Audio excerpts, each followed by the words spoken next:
الحمد لله الذي جعل الشمس والقمر بحسبان والنجم والشجر يسجدان وفضل زمانا على زمان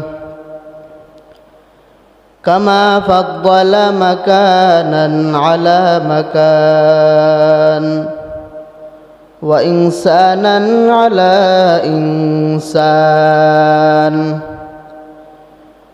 ونشهد أن لا إله إلا الله وحده لا شريك له لا ضد له ولا ند له ولا مثل له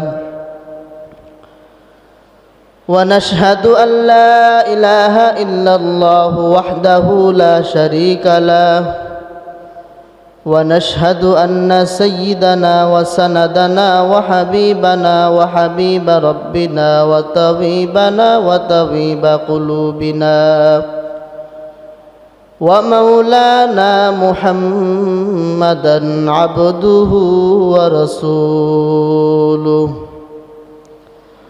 صلى الله تعالى عليه وعلى آله وأصحابه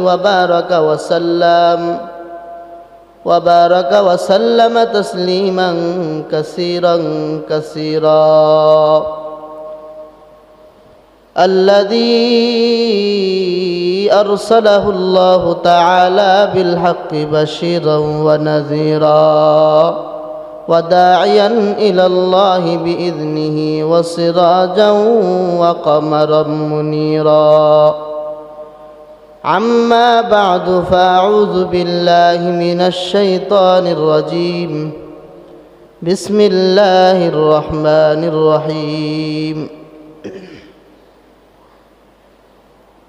يا أيها الذين آمنوا استعينوا بالصبر والصلاة إن الله مع الصابرين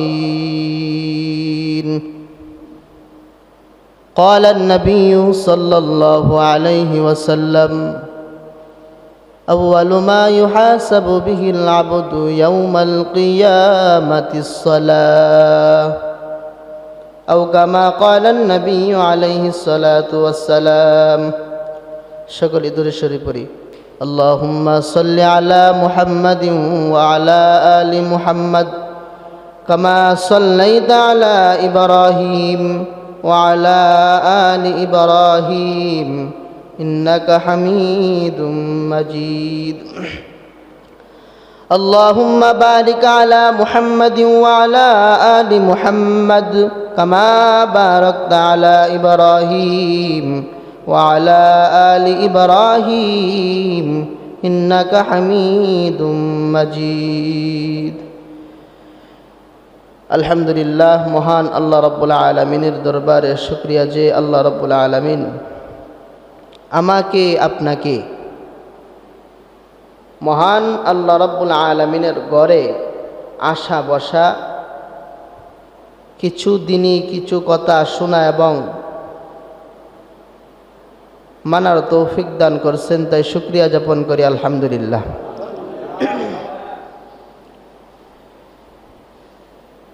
মহান আল্লাহ রাব্বুল আলামিন আমাদেরকে সৃষ্টি করেছেন, প্রেরণ করেছেন কোনো একটা উদ্দেশ্য নিয়েই করেছেন, অযথা সৃষ্টি করেন নাই। তাহলে আল্লাহ রাব্বুল আলামিন যেহেতু আমাদেরকে কোনো একটা কারণেই আমাদেরকে সৃষ্টি করছেন, এই কারণটা হলো আল্লাহ তাআলার ইবাদত। আল্লাহ তাআলার ইবাদত। আমার সাথে সাথে কিছু বললেন, আমারও বুঝতে সুবিধা যে আমি যে কথাগুলো বলতেছি এগুলো আপনারা বুঝতেছেন না বুঝতেছেন না। আপনারা যদি না বুঝেন তাহলে এই বলে তো কোনো দরকার নাই, কোনো প্রয়োজন নাই, বলার কোনো প্রয়োজন নেই। উদ্দেশ্য হলো বোঝা। বুঝিয়া যদি একটা কথার উপরেও কেউ আমল করে তাহলেও ওইটা অনেক ফায়দা।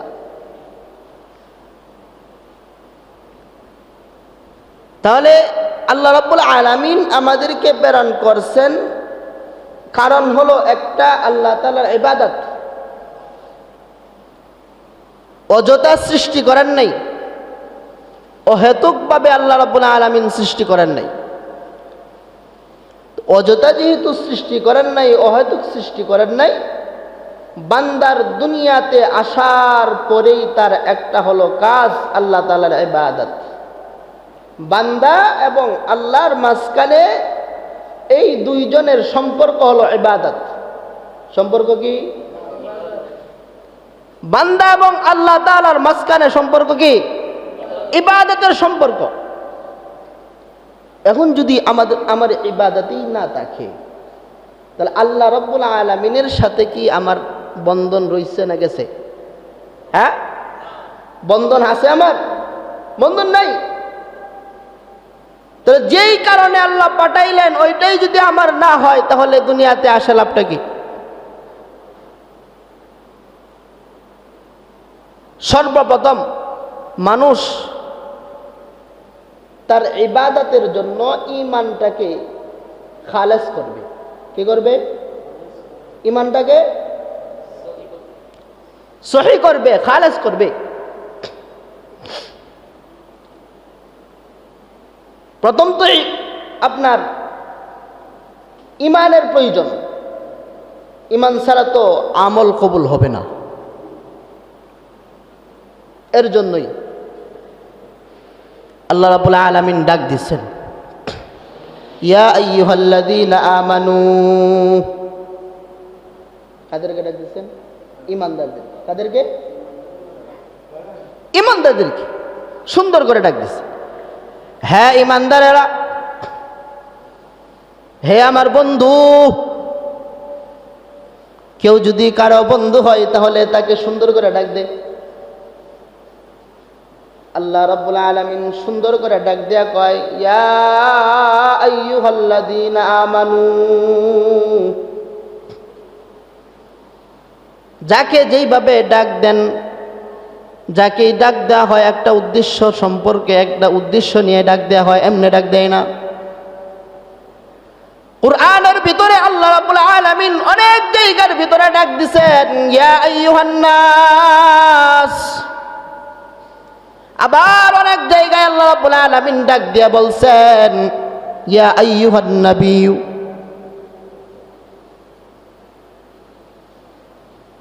যেই জায়গায় যাকে ডাক দিছেন তাকে আল্লাহ রাব্বুল আলামিন উপদেশ দিছেন।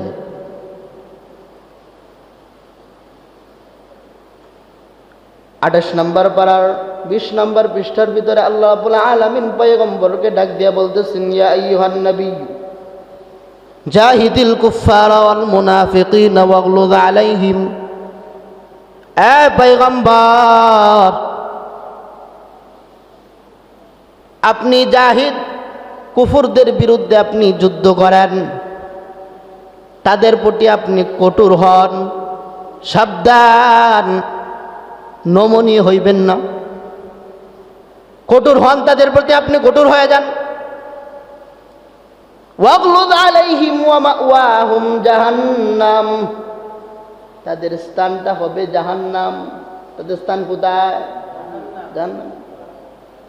এই যে প্রতিটা জায়গার ভিতরে আল্লাহ রাব্বুল আলামিন ডাক দিছেন, ডাক দিয়া দিয়া আল্লাহ রাব্বুল আলামিন বুঝাইতেছেন, রে বান্দা শুন, আমি যে এই জায়গার ভিতরে ডাক দিলাম ইয়া আইয়ুহাল্লাযীনা আমানু, আমিও কিন্তু একটা উদ্দেশ্য নিয়ে ডাক দিছি। উদ্দেশ্য ছাড়া আমি তোমাদেরকে ডাক দেই নাই। এই উদ্দেশ্যটা কি? ইয়া আইয়ুহাল্লাযীনা আমানুস্তাঈনু বিস-সাবরি ওয়াস-সালাহ। হ্যাঁ ঈমানদারেরা, আমার কাছে তোমরা সাহায্য চাইবা দুইটা জিনিসের মাধ্যমে। কয়টা জিনিস? দুইটা জিনিস। আমানুস্তাঈনু বিস-সাবরি ওয়াস-সালাহ। সবুর এবং নামাজের মাধ্যমে, সলার মাধ্যমে। আমি যে আয়াত বললাম, এই আয়াতে আল্লাহ রাব্বুল আলামিন বলতেছেন, কারণ আল্লাহ রাব্বুল আলামিন ভালোভাবেই জানেন এই যে জাতিটা হলো, যে জিনিসটাকে বানাইলাম, এই জিনিসটা হলো বড় দুর্বল। যেই কোনো জিনিস সে নিজে নিজে পারে না, অন্যের সাহায্যের প্রয়োজন। অন্যের কি প্রয়োজন? সাহায্যের প্রয়োজন। তাহলে আল্লাহ রাব্বুল আলামিন ডাক দিয়া বলেন, সাহায্য তো তোমার প্রয়োজন, তাহলে অন্য কারো কাছে যায় না, আমার কাছেই বলো। আমি তো রব্বুল আলামিন, আমি হইলাম রব। কেমন রব? মহান আল্লাহ রাব্বুল আলামিন বলেন, কেমন রব? আমাকে চিনোনি, বুঝনি? আমি হইলাম এমন রব, সমস্ত সৃষ্টি জগতের মাখলুক যত আছে সব কিছুর রব আমি। সৃষ্টি জগতের মাখলুকের যত কিছু আছে, যত মাখলুক আছে, সব কিছুর রব আমি। আসমান, 7 আসমানের ভিতরে যা আছে সব কিছুর রব আমি। 7টা জমিন আছে, যা কিছু আছে, কুল কায়নাতের ভিতরে যা কিছু আছে, সব জগতের রব আমি। সব জগতের রব একমাত্র আমি। ইয়া ইলাহি মুঝসে মুঝকো দূর কর, তাকে দেখো মুঝমে তুঝকো এক নজর। আমি বাপটাকে যদি তোমার ভিতর থেকে সরাইতে পারো, তাহলে আল্লাহকে দেখতে পাইবা। অনেক কিছুই আছে। তাহলে সর্বপ্রথম সবুর করা একটা। দ্বিতীয় নম্বর উপদেশ, এটা হলো নামাজ, সালাত, সালাত, সালাত। আল্লাহ রাব্বুল আলামিন 5 ওয়াক্ত নামাজের সময় বান্দাগুলাকে ডাকে বিশেষভাবে। 5 ওয়াক্ত নামাজের সময় ডাকতেছে আল্লাহ রাব্বুল আলামিন, ডাকতেছেন। মুয়াজ্জিন মসজিদের মিনারের ভিতরে আওয়াজ, হাইয়া আলাস সালাহ, হাইয়া আলাস সালাহ, হাইয়া আলাল ফালাহ, হাইয়া আলাল ফালাহ। তোমাকে ডাকে কল্যাণের দিকে, তোমাকে ডাকতেছে কল্যাণের দিকে, ভালোর দিকে ডাকতেছে। কিন্তু তুমি নাসুর বান্দা, তো মসজিদের দিকে না আয়সা তুমি দৌড়ায় যাও বাজারের দিকে। এই সমাজের ভিতরে এই যে নামাজ, এই যে নামাজটা আবার আমাদের সমাজের ভিতরে 5 ধরনের আছে। কয় ধরনের? আমাদের যে নামাজিগুলা আছে, এই নামাজিগুলার কিন্তু 5টা লেভেল হয়ে গেছে। আমরা 5 ধরনের নামাজি। থাকার দরকার ছিল আমরা সকলেই একভাবে নামাজ পড়ব, কিন্তু না। এখন আমি খুঁজে খুঁজে দেখলাম আমাদের যে স্তরটা হয়েছে এটা কিন্তু 5 ধরনের হয়ে গেছে। কয় ধরনের? 5টা রকম রয়েছে।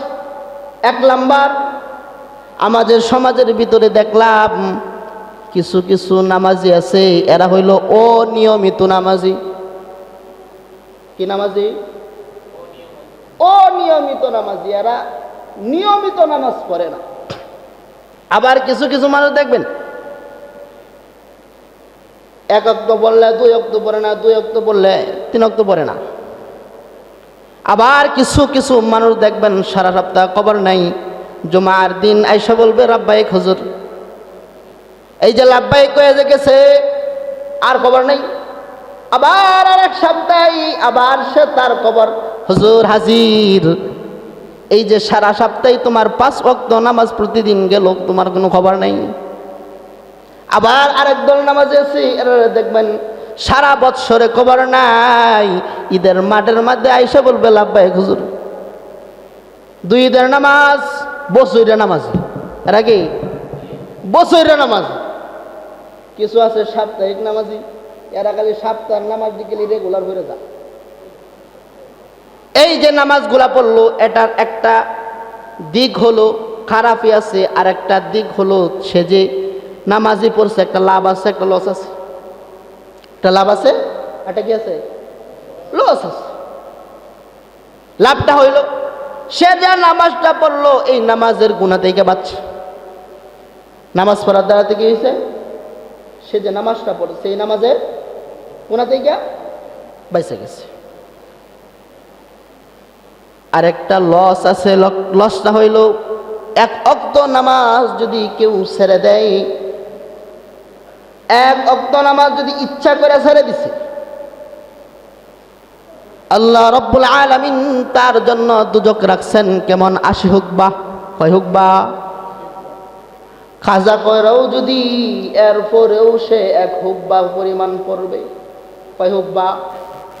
1 হুকবা হইল 2,88,00,000 বছর, 2,88,00,000 বছর। চিন্তা করেন, দুনিয়ার 1000 দিনের সমান আখিরাতের 1 দিন।